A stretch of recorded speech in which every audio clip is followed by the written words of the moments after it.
थाने में एक बुलडोजर लगा दीजिए। थाने में बिलवा में घुस जाएला सब सांप बिच्छू गोजर, चलेला जब चाप के बाबा का बुलडोजर। माफियाओं के जो उत्तर प्रदेश में, उनकी लिस्ट जारी कर दीजिए और सब पे कार्रवाई कर दीजिए, क्योंकि आप नहीं करेंगे, क्योंकि आपको डर लगता है, उसमें इनके भी है। चुनाव के समय अयोध्या राइजिंग किताब लिख के हिंदू बोको हराम किसने कहा? सलमान खुर्शीद ने या हम? जिन्ना का नाम कौन लाए थे? अखिलेश यादव या हम? 7 नवंबर 1966 को गोरक्षा के लिए आए हुए संतों पे गोलियां चलवाई थी इंदिरा गांधी और सैकड़ों संत मारे। रामायण के पन्ने फाड़ देंगे हम, रामायण को जलाएंगे हम, रामायण के ऊपर बैन लगाएंगे हम, अगर आप सच्चे राम भक्त और हिंदू हैं। सुधांशु जी, पहला प्रश्न आपसे, कानून से न्याय मिलेगा या फिर बुलडोजर से? तय कर लिया है क्या योगी जी ने?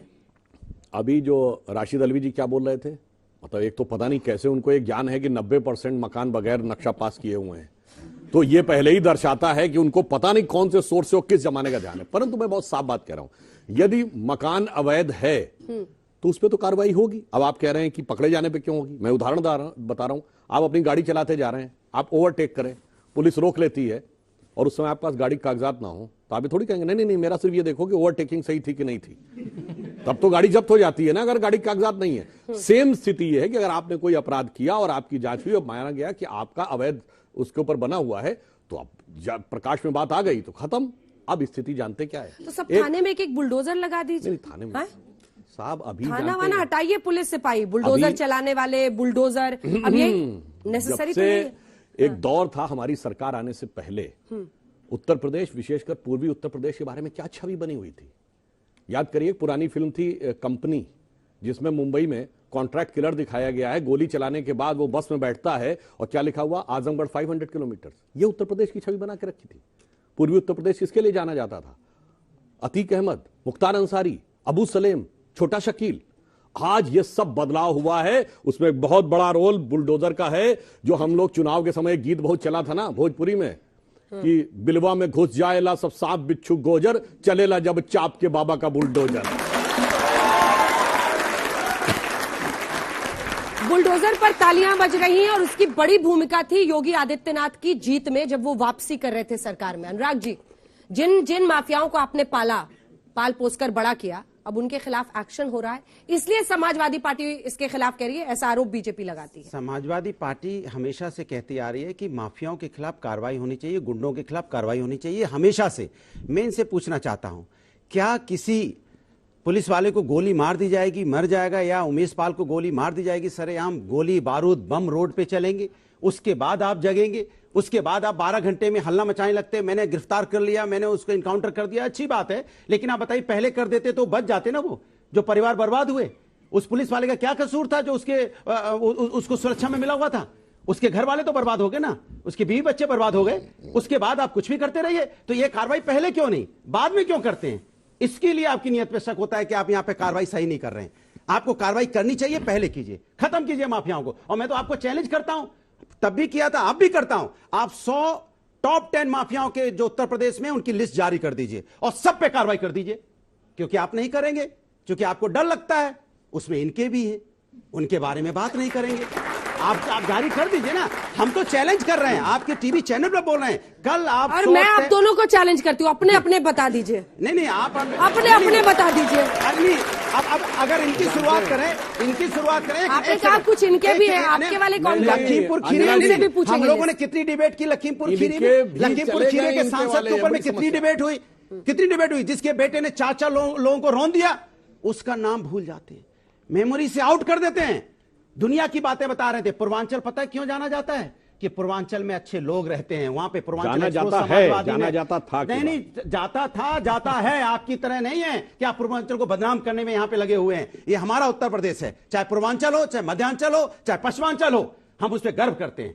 आपको हो सकता है क्योंकि हमने वहां विकास का रास्ता दिया है, हमने पूर्वांचल एक्सप्रेस वे बनाया है, तो आपको डर लगता है, तो समाजवादी ने बना दिया है, अब उसका श्रेय अपने ऊपर लेने में लग जाते हैं। अपने अपने की लिस्ट मैं बता, समाजवादी में है ही नहीं, अपने की लिस्ट बीजेपी में सरकार इनके पास है, सिर्फ इन्हीं के पास नहीं, सरकार इनकी कहा था ना, कुछ है, इनके भी है, सरकार इनकी है, लिस्ट ये जारी करेंगे ना। हम विपक्ष की जिम्मेदारी निभा रहे हैं, हम कह रहे हैं कि यहाँ पे माहौल ठीक नहीं है, गुंडे सरेआम घूम रहे हैं। क्या माँ बेटी को कानपुर में वहां पे जिंदा नहीं जली? आप बताइए, मैं आपसे पूछता हूँ, कानपुर के अंदर में इन्हीं का बुलडोजर गया था और माँ बेटी जिंदा जल गई, क्या ये जवाब देंगे? उस बेटी के बाप का क्या होगा? उसकी पत्नी जिसकी मौत होगी आंख के सामने जलते हुए, क्या उस पर बीती होगी? कभी आपने सोचा इस बात के लिए? कभी आपने सोचा लखीमपुर में 4 लोगों को रोन दिया गया, पूरा का पूरा परिवार बर्बाद हो गया, बच्चे अनाथ हो गए? कभी आपने चर्चा की उसमें? जब भी मैं आपसे बोलता हूं आप चर्चा नहीं करना चाहते। कभी हथरस की बेटी पे आपने चर्चा की? क्या उनके गुनाहों को आपने सजा दी? नहीं, क्योंकि आप सिर्फ राजनीति करने आते हैं। सुधांशु जी, जवाब आप दीजिए। बताने, ये ऐसा बताने आते हैं जैसे सरकार समाजवादी पार्टी की हो। आपको जनता ने चुना है, भारी बहुमत से चुना है, और आप जनता के साथ क्या करते हो? जनता ने आपको बहुमत दिया, जनता ने आपको विश्वास दिया, आप उसके बदले में उनको दर्द दे रहे हो। और दोष किस पे मरते हो? जब समाजवादी पार्टी की सरकार थी भैया, है आपकी। क्या मान बढ़ाने वाली संस्थाएं इन्होंने बनाई, अपमान को आप अपना मान बढ़ाने के लिए, चूंकि आपको महंगाई बेरोजगारी से भटकाना है, इसीलिए अपमान का मुद्दा उठाना है। मैं महंगाई बेरोजगारी पे उत्तर दे देता हूं। अब अटल जी से लेके मोदी जी के दौर तक 14 साल हमारी सरकार रह चुकी है, और जाके चेक कर लीजिए इन 14 सालों में हमेशा केवल 2020 कोविड के दौर को छोड़कर हमेशा रेट ऑफ इन्फ्लेशन नीचे और रेट ऑफ ग्रोथ ऊपर। रेट इनकी 50 साल में केवल 2006-7 का दौर छोड़ के हमेशा रेट ऑफ ग्रोथ नीचे और रेट ऑफ इन्फ्लेशन ऊपर। और कितना ऊपर? याद करिए, हमारा मजाक उड़ाया जाता था 1980 के दशक में, भारत की तो 2% ग्रोथ रेट रहेगी, जिसे हिंदू ग्रोथ रेट कहते थे। और उस जमाने में याद करिए 10-10, 12-12% रेट ऑफ इन्फ्लेशन। और इतना ही नहीं, आज पाकिस्तान में 27% है ना रेट ऑफ इन्फ्लेशन, भारत में 1974 में 27% थी। जिस जमाने में वो गाना बना था कि पाउडर वाले दूध की मलाई मार गई और राशन वाली लाइन की लंबाई मार गई और बाकी जो बचा था वो महंगाई मार गई। और रेट ऑफ ग्रोथ 1.9%, जाके चेक करिए। Rate of inflation 27%। इन्हें पता है कि उस पर तो मुकाबला कर ही नहीं सकते। इसीलिए मैं कह रहा हूं, यूपी चुनाव के समय अयोध्या राइजिंग किताब लिख के हिंदू बोको हराम किसने कहा? सलमान खुर्शीद ने या हम? जिन्ना का नाम कौन लाए थे? अखिलेश यादव या हम?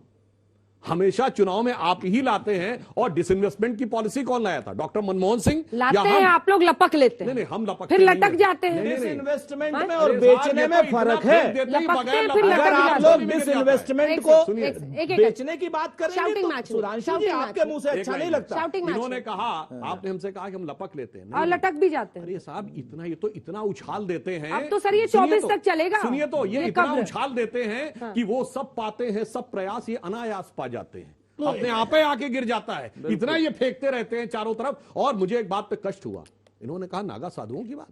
अरे 7 नवंबर 1966 को गोरक्षा के लिए आए हुए संतों पे गोलियां चलवाई थी इंदिरा गांधी ने, और सैकड़ों संत मारे गए थे। और फिर से मेरा बातें नहीं कहना चाहता हूं। कितने मारे गए थे इस पर फिर से आप? अरे भाई, आप झूठ बोलते हैं ये लोग। मतलब मारे नहीं गए थे, झूठ बोलते मारे नहीं गए थे। कैसे मरे थे? क्या और बात है, कैसे सीधे कितनी गोलियां चली थी? और मैं इसको एक जरा एक बार बात- जांच पे उठाइए। एक और मिनट के बाद संसद के आगे गोली चली थी अरे और भाई, क्या साधु बात कर मारे रहे गए हैं? थे। संसद के आगे गोली चली थी और साधु मारे गए थे। साधु उसी मारे के गए थे, प्रोटेस्ट सैकड़ों में मारे गए थे। क्या बात करते हैं? बताइए कितने सैकड़ों मारे गए थे? गोलियां नहीं चली थी, अरे लोग- बिल्कुल आप चली बताइए थी, कितने- गोली बिल्कुल थी, चली थी। लेकिन अब आप बताइए, आप 10 मारे झूठ गए थे, बोलते 12 मारे हैं। गए आप थे। नरसंहार की अब मैं बात कर बताना रहे हैं चाहता हूं। साधुओं का। क्यों साधुओं में आप साधुओं के नहीं नरसंहार क्या की बात कर रहे हैं करते हैं? साहब? और उसी के बाद और आप सुनिए, कल्याण सिंह कहते हैं, वैसे मैं अब आज पे आए। सुनिए अंजना जी, आ जाएं, 2023 में आ जाएं। 1993 में 8 नहीं, लोगों नहीं, की मूल मृत्यु था हुई कि नागा अयोध्या साधु में। उसी के और ये विरोध लोग में वहां कहते पर हैं, गए थे। हजारों लोगों की नागा मृत्यु हो गई। साधु उसी के कैसे विरोध बात में पूरी थे। कीजिए, बात पूरी देशद्रोही लोग हैं, देशद्रोह का काम करते हैं, देखिए लोगों को वैसे- भड़काते हैं कि सैकड़ों लोग मर गए, वैसे हजारों मैं एक लोग मर बात गए, कहूं। ताकि भावनाएं उभरे। किस तरीके की बात करते वैसे हैं? मैं एक बात कहूं, इतना आवेश मत बोलिए। आपने साधुओं के साथ जो किया था, मैं सिर्फ एक फैक्ट रख रहा हूं, मैं अपना ओपिनियन नहीं दे रहा हूं। जाकर जिस दिन गोली चली थी गोरक्षक संतों पे, उस दिन गोपाष्टमी थी, 7 नवंबर साहब, 1966। मैंने कहा ना कि अरे भाई, आपने- देशद्रोही नहीं, लोगों का नहीं, काम मिस्टर करते हैं आप राजपूत, लोग। सर शाउटिंग मैच नहीं, प्लीज सर। आपके एक बीच मिनट। में किसी ने नहीं बोला। मैं नहीं प्लीज बोला, संयम बात रखिए। पूरी कर लूं। और जिस दिन इंदिरा जी की दुखद हत्या हुई 31 अक्टूबर 1984, उस दिन भी जाके देख लीजिएगा, गोपाष्टमी थी। अब बाकी आप लोग स्वयं तय करिए देखिए। कि किसका क्या था। ये जाके चेक कर लीजिएगा। हाँ, एक बात कह दूं, जो एक बच्ची ने पूछा था कि कब्र या भस्म में एक ही बराबर बात है। नहीं साहब, जब मास टू मास कन्वर्जन होता था, ये 19वीं सदी की बात है साइंस की, जब मास कंजर्वेशन ऑफ मास था। अब E = mc² आया, यानी अब एनर्जी कन्वर्ट्स इनटू मास, और मास भी एनर्जी से बनता है। इसलिए अंततः एक बात बताएं, अंततः एक दिन तो पृथ्वी भी भस्म हो जानी है। तो अंततः सबको भस्म होना है। जो ये कोई कहे कि कब्र में रहना है, तो कब्र में सबको नहीं रहना। मैं किसी की भावना नहीं आहत करना चाहता, सिर्फ साइंस की बात करना चाहता हूं। इतने सारे बच्चों ने बार बार यही पूछा, ये बोलने की क्या जरूरत है? आपके पास महंगाई है, आपके पास बेरोजगारी का मुद्दा है, अनेकों मुद्दे हैं। अब ये 24 तक कब्र की गूंज सुनाई देगी, उसके लिए तैयार रहिए। और जनता उनसे कनेक्ट करती है मिस्टर मोदी से। देखिए अंजना जी, प्रधानमंत्री के खिलाफ कोई भी अपशब्दों का प्रयोग करता है, मैं उसका समर्थन नहीं करता, मैं घोर निंदा करता हूं। पहली बात, चाहे वो कब्र खोदने जैसी बात हो, चाहे वो उनके माता पिता पे टिप्पणी हो, और उसके लिए पवन खेरा जी ने सुप्रीम कोर्ट में भी माफी मांगी है। लेकिन अब सवाल उठता है कि नरेंद्र मोदी जी के खिलाफ अगर कोई बात की गई तो उसके लिए आसाम की पुलिस आई और हवाई जहाज में से एक आदमी को पकड़ लिया। हाँ। लेकिन भगवान राम और रामचरितमानस के ऊपर अभद्र टिप्पणी की बिहार के एक मंत्री ने, हमने उसके खिलाफ उत्तर प्रदेश में एफआईआर दर्ज कराने की मांग की। समर्थन दे रहे हैं आप बीच में मत बोलिए सुधांशु जी, आप बहुत ही विद्वान व्यक्ति हैं और आप गरिमा को समझते हैं और आप ये समझ रहे हैं मैं क्या कहने जा रहा हूं। चलिए, ताली बजा दीजिए इनके लिए। अंजना जी, आपका चैनल इस देश का नहीं, विश्व का एक बड़ा चैनल है। मैं पूछना चाहता हूं सुधांशु जी से कि सुधांशु जी, भगवान राम के ऊपर गलत टिप्पणी करने वाला व्यक्ति, रामचरितमानस के पन्ने फाड़ने वाला व्यक्ति, रामायण को गाली देने वाला व्यक्ति, स्वामी प्रसाद मौर्य जो पूर्व मंत्री है, जो आपके साथ भी था, उसके खिलाफ अभी तक एफआईआर दर्ज क्यों नहीं हुई? इसका मतलब है कि जो राम का अपमान करे वो छोटा अपमान, रामायण का अपमान करे वो छोटा अपमान, आपके नेता का अपमान करे वो बड़ा अपमान। ये दोहरा मापदंड नहीं होना चाहिए। मैं मांग करता हूं कि स्वामी प्रसाद मौर्य ने ये बात कही है कि रामायण के पन्ने फाड़ देंगे हम, रामायण को जलाएंगे हम, रामायण के ऊपर बैन लगाएंगे हम। अगर आप सच्चे राम भक्त और हिंदू हैं तो स्वामी प्रसाद मौर्य के खिलाफ एफआईआर दर्ज कीजिएगा। उतार के जवाब दें। नहीं, जिस तरह से हवाई जहाज में से खींच करके पवन खेड़ा को लाया गया, इस तरह से उत्तर प्रदेश में योगी आदित्यनाथ जी की सरकार है। दूसरी बात, आप बहुत बोले, मेरी बात सुनिएगा। दूसरी बात, सवाल हिंदू और मुसलमान का है। इस देश के अंदर जब आजादी की लड़ाई लड़ी गई तो हिंदू और मुसलमान सब एक होकर लड़ाई लड़े। लेकिन ठीक है, आज का जो हालात, आज का जो मंजर, आज का जो राजनीतिक परिदृश्य आपने बनाया है, मैं उस पर एक बात कहना चाहता हूं। पहली, हत्या जुनैद की हो या नासिर की हो, हत्या कानपुर के अंदर 2 ब्राह्मण बच्चियों की हो, हत्या हाथरस के अंदर हो, लेकिन जलाने में आप एक जैसे हो। हरियाणा के अंदर आपकी सरकार है, वहां 2 नासिर और जुनैद को जिंदा जलाया गया, और कानपुर के अंदर ब्राह्मणों की बच्चियों को 2 को जिंदा जलाया गया।